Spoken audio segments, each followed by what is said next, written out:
prime ministers. Now, I'm sorry we're jumping around. Somebody asked a couple of texts ago to explain what a Pathan means. Just give us in a nutshell, who are the Pathans? Well, I mean, it's just that Pathans are from the northwestern part of Pakistan and southern Afghanistan. Northwest frontier and over the border. And in Afghanistan, the southern, eastern and southern belt of Afghanistan are Pathan tribes who've always lived warrior people, yeah? Warrior, democratic people, you know, independence-loving people, always lived in, devolved democracies, and so were always fought for their liberty and freedom. And they fought from Alexander downwards. Everyone who came, they fought for their freedom. So nobody conquered them for very long. And these areas, I mean, Afghanistan has never been occupied, and so any occupier eventually realizes that it's too costly to occupy Afghanistan. And the tribal area of Pakistan has never been occupied either. Now, the text before this one, and we'll come to this one, says, doesn't Pakistan have to tear up its constitution and start again? I think it's not a problem with our constitution. The problem lies in the implementation of the constitution. Who interprets the constitution is an independent justice system.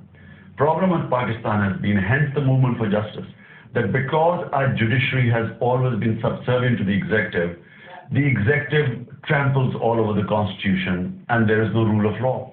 What we need in the country is for the current Chief Justice, for the first time in our history, a Chief Justice has stood up for the independence of judiciary and actually stood up to the military dictator. And the whole nation has mobilized behind him, including my party, of course, and I'm in the forefront for this movement. Because if this succeeds, that is the first time we will have an independent justice system. Only then can you have people obeying the constitution. But if the judiciary is not independent, then anyone, I mean, it's just a piece of paper.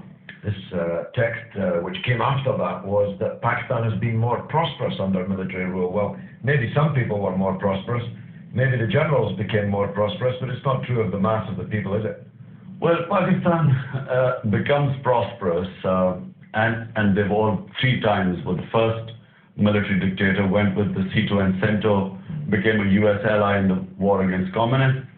Third dictator, which was General Yahya, he joined and became a frontline state in the war against the Soviet Union in Afghanistan, where all the Mujahideen were trained in terrorist tactics by CIA and Pakistan ISI, and so a lot of money poured in. First, money poured in because we were part of the Cold War and Sito Center. Second time, money poured in because we were fighting the Soviets in Afghanistan and training people to become Mujahideen, the ones who do jihad. So jihad was a popular thing because it was helping get rid of the Soviets. This current dictator has now got money coming in because the same people who were trained to do jihad are now being hunted down as terrorists, and he's in the frontline state as fighting terrorism. So money again is pouring in. But actually, each time, the long-term interests of Pakistan have always been jeopardized by military dictators. They didn't read Frankenstein's monster properly, you see. When Dr. Frankenstein made his monster, he lost control of it.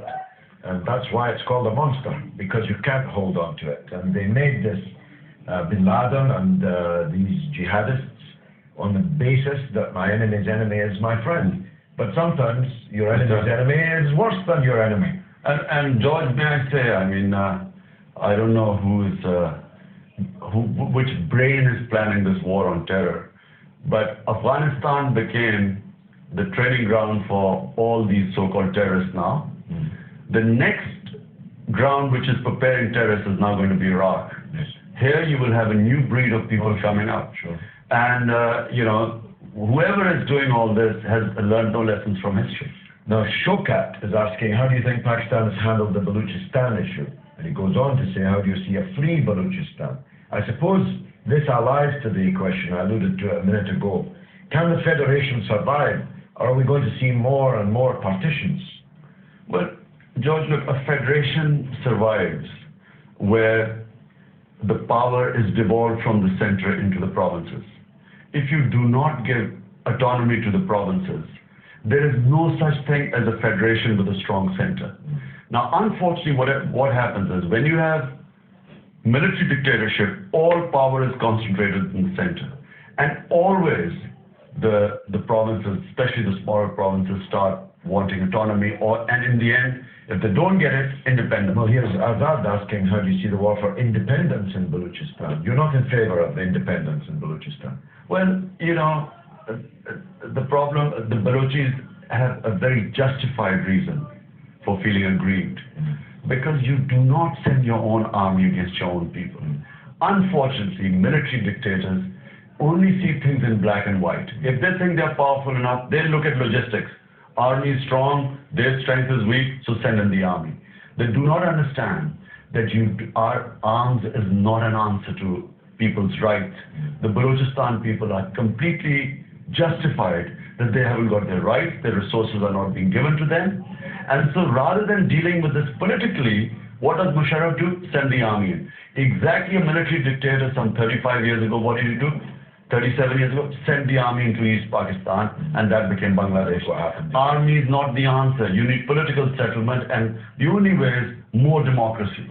Now, here's a text which raises a wider question. Didn't Pakistan train and fund the Taliban? There is, well, let's call it a loose border, quite a porous border between Pakistan and Afghanistan.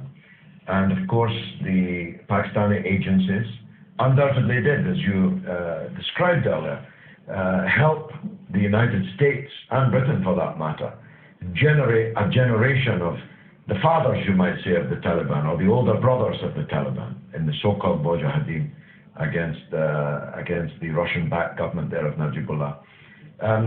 How direct was the relationship between the Pakistan military and what has become the Taliban? Well, firstly, Pakistan military was not backing the Taliban. They were backing Gulbuddin Hikmatyar against, so after the Americans left in 1989, civil war broke out amongst the warlords of various Mujahideen groups. Two emerged. One was the Northern Alliance led by Ahmad Shah Massoud. The other one was Gulbuddin Hikmatyar, who led the other, mainly Pashtun group. Civil war started, hundreds of thousands of people died, almost 200,000 to 300,000 people died in this. No one knows this. And when they were fighting and little warlords broke away everywhere, little Mujahideen groups who formed their own little fiefdoms. In this chaos emerged a movement called the Taliban movement. Taliban basically means students. So these students started, it was a genuine people's movement that started in Afghanistan. Try and end the chaos and unite the country. And to bring rule of law, because there was no law left. I mean, all institutions had been destroyed. So Taliban spread like wildfire in Afghanistan because they meant justice for people who had no safety. But unfortunately, this movement was destroyed. It was destroyed because this, religious fanatics from these madrasas